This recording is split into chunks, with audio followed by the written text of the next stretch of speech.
कौन सी प्रदर्शनी लगानी है? बाबा कभी नहीं चाहता था कि प्रदर्शन की वृत्ति बढ़े। अगर चाहता भी था तो जड़ चित्रों की प्रदर्शनी की तरफ बाबा ने इशारा दिया है, या ब्राह्मण बच्चे अपना रूहानी चित्र ही इतना तीखी रूहानियत वाला बनाए कि वो प्रदर्शन योग्य हो।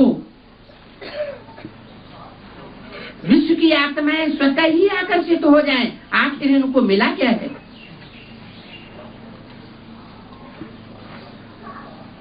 सूखी रोटी दाल खा करके भी इनके चेहरे पर इतनी रूहानियत कहां से आ गई? तो बाबा ने मुरलियों में जड़ चित्रों की ओर प्रदर्शन करने के लिए दबाव दिया, या चैतन्य चित्र बनाने के लिए दबाव दिया? लेकिन हुआ क्या? ढेर के ढेर जड़ चित्र तो फैलते गए, प्रदर्शन की प्रक्रिया बढ़ गई। लेकिन ये सब किन आत्माओं के द्वारा होता है? सिर्फ प्रदर्शन ही नहीं, बाबा जब तक जीवित रहे तब तक बड़े बड़े सम्मेलन, बड़े बड़े मेले नहीं होते थे। बाद में क्या हुआ?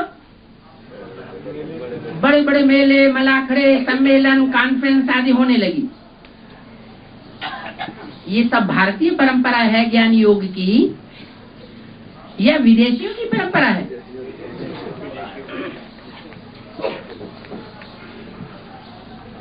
क्योंकि विदेशी आत्माएं भी हमारे ब्राह्मण परिवार में आई हुई हैं। दूसरे दूसरे धर्मों की भी आत्माओं का चुनाव हुआ है। तो जिन आत्माओं के 63 जन्मों के संस्कार हैं प्रदर्शन के, ज्ञानी योगी होते नहीं हैं, लेकिन दिखाते ऐसे हैं जैसे कि हम बड़े बड़े ज्ञानी हैं, बड़े योगी हैं।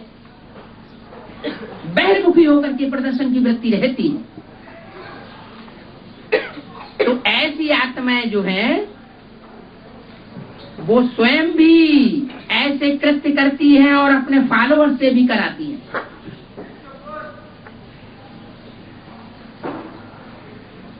जो भारतीय परंपरा की शुद्ध आत्माएं हैं वो अंदर ही अंदर मुझती भी रहती हैं।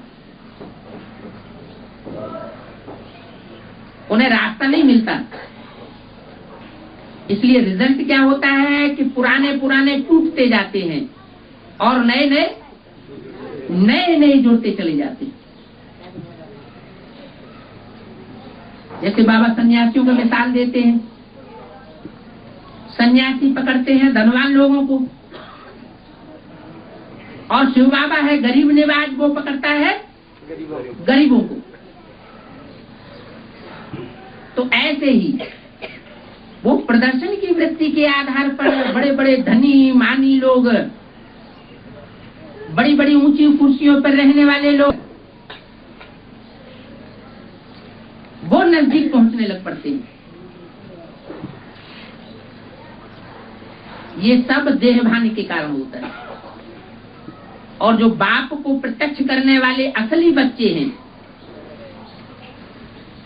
बाप को प्रत्यक्ष करने वाले माला के मणके होंगे या दुनियावी रीत से जो वीआईपी हैं वो होंगे। ज्ञानी तू आत्मा मुझे विशेष प्रिय है।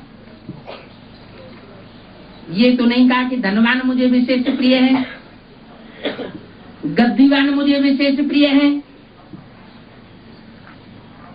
नहीं, बाबा की दृष्टि में वीआईपी बच्चे दूसरे हैं, क्योंकि वो रूहों का बाप है, रूहानियत का बाप है। दुनियावी दृष्टि ही दूसरी है, देवभान की दृष्टि ही दूसरी होती है। तो ये अंतर पड़ गया।